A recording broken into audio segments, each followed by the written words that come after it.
Тази година ми се наложи да вляза за кратко в болница.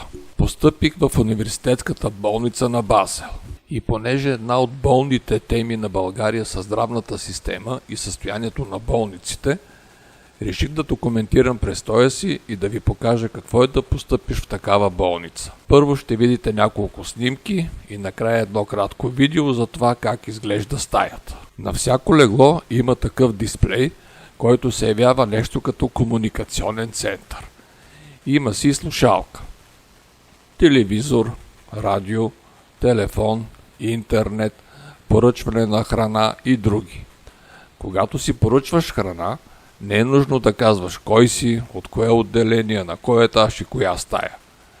В момента, в който позваниш да направиш поръчката, при тях излиза цялата им нужна информация къде да занесат поръчаното. На всяко легло има поставено меню, какво да си избереш за закуска, за обяд или за вечеря. Първо, второ, трето и напитки. Меню за любителите на гурмето. Моята вечеря, така нареченото Цюрхер Гешнецелсте. А сега следва и краткото видео.